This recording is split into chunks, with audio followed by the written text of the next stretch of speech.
बाबा भारती को अपने घोड़े को देखकर वही आनंद प्राप्त होता था जो एक माँ को अपने बेटे को और किसान को अपने लहलाते खेत को देखकर प्राप्त होता है।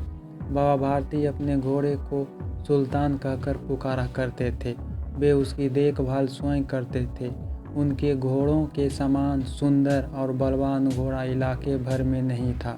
उन्होंने अपना रुपया, पैसा, जमीन आदि सब कुछ त्याग दिया था। वे गांव के बाहर एक छोटे से मंदिर में रहते थे। अपना पूरा समय पूजा पाठ और घोड़े की सेवा में बिताते थे। वे घोड़े की चाल पर लट्टू थे।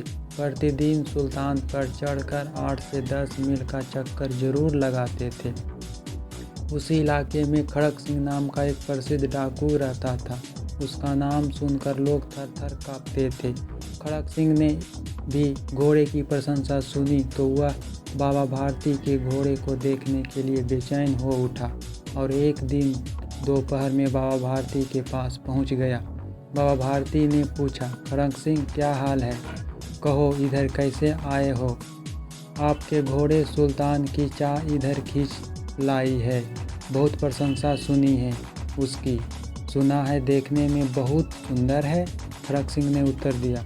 बाबा भारती खड़क सिंह को लेकर अस्तबल में पहुँचे। बाबा ने घोड़ा दिखाया तो खड़क सिंह घोड़े को आश्चर्य से देखता रह गया। उसने अपने जीवन में ऐसा सुंदर घोड़ा देखा ही नहीं था। उसने सोचा कि ऐसा घोड़ा तो मेरे पास होना चाहिए। जाते जाते उसने बाबा भारती से कहा, बाबा जी मैं यह घोड़ा आपके पास नहीं रहने दूंगा। यह सुनकर बाबा भारती डर गए। अब उनकी रात की नींद उड़ गई। वे रात दिन अस्तबल की रखवाली करने लगे, परंतु कई महीने बीतने के बाद भी जब खड़क सिंह नहीं आया तो बाबा भारती निश्चित हो गए। एक दिन की बात है, बाबा भारती संध्या के समय घोड़े पर सवार होकर घूमने जा रहे थे। तभी उनके कानों में आवाज़ पड़ी, ओ बाबा इस कंगले की बात सुनते जाना। बाबा भारती ने मुड़कर देखा कि एक अपाहिज वृक्ष की छाया में पड़ा करा रहा था। वे उसके पास पहुँचे और बोले, क्यों तुम्हें कष्ट क्या है? अपाहिज बोला, बाबा मैं दुखिया हूँ, मुझ पर दया करो। रामबाला यहाँ से 3 मील दूर है, मुझे वहीं पर जाना है। घोड़े पर चढ़ा लो, परमात्मा भला करेगा। बाबा भारती ने घोड़े से उतरकर अपाहिज को घोड़े पर बैठा लिया और स्वयं उसकी लगाम पकड़कर धीरे धीरे चलने लगे। अचानक बाबा भारती के हाथ से लगाम छूट गई और उन्होंने देखा कि अपाहिज घोड़े को दौड़ाते लिए जा रहा है। उनके मुख से भय, आश्चर्य और निराशा मिश्रित चीख निकल गई। वह अपाहिज और कोई नहीं, डाकू खड़क सिंह था। बाबा भारती थोड़ी देर चुप रहे, फिर पूरे बल से चिल्लाकर बोले, जरा ठहरो। खड़क सिंह ने कहा, बाबा अब यह घोड़ा नहीं दूंगा। बाबा ने कहा, परंतु एक बात सुनते जाओ। खड़क सिंह रुक गया। बाबा भारती उसके पास जाकर बोले, यह घोड़ा तो तुम्हारा हो चुका है, मैं वापस करने की बात नहीं करूँगा, परंतु खड़क सिंह मैं तुमसे एक प्रार्थना करता हूँ, उसने मना न करना, नहीं तो मेरा दिल टूट जाएगा। खड़क सिंह बोला, बाबा जी आज्ञा कीजिए, मैं तो आपका दास हूँ, केवल घोड़ा न दूंगा।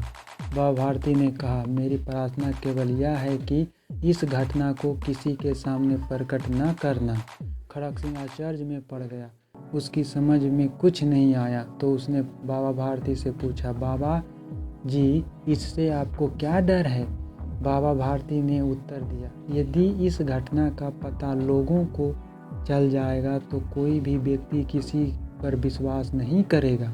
इतना कहकर बाबा भारती चले गए, परंतु उनके शब्द खड़क सिंह के कानों में गूंजते रहे। उसने सोचा, बाबा भारती के कैसे ऊंचे विचार हैं और कैसा पवित्र भाव है। उन्होंने केवल इस बात का ख्याल है कि कहीं लोग गरीबों पर विश्वास करना न छोड़ दें। ऐसा मनुष्य नहीं, देवता के समान है। खड़क सिंह रात के अंधकार में बाबा भारती के मंदिर में पहुँच उसने सुल्तान को अस्तबल में बांध दिया और वह स्वयं सावधानी बाहर निकल आया। इस समय उसकी आंखों में नेकी के आंसू थे। सूर्योदय से पूर्व ही बाबा भारती उठे। उन्होंने स्नान किया और उसके बाद इस प्रकार जैसे कोई स्वप्न में चल रहा हो उनके पांव अस्तबल की ओर बढ़े, परंतु यह ध्यान आते ही सुल्तान तो वहाँ है ही नहीं। वे निराश मन से वहीं रुक गए। अस्तबल में बंधे सुल्तान ने अपने स्वामी के पाँवों की चाप पहचान ली और जोर से हिनहिनाया। बाबा भारती आश्चर्य और प्रशंसा से अंदर की ओर दौड़े और घोड़े को देखकर उसके गले से लिपटकर इस प्रकार रोने लगे मानो कोई पिता बहुत दिन से अपने बिछड़े हुए पुत्र से मिल रहा हो। फिर वे संतोषपूर्वक बोले, अब कोई गरीबों की सहायता से मुंह ना मोड़ेगा। इस कहानी से यही मिलता है कि बड़े बड़े योद्धा से हम जीत सकते हैं, हमें सिर्फ नम्रता होना चाहिए। अपने माँ बाप का ख्याल रखें। जय हिंद, जय भारत। वीडियो अच्छी लगी हो तो लाइक और सब्सक्राइब एंड शेयर ज़रूर करें।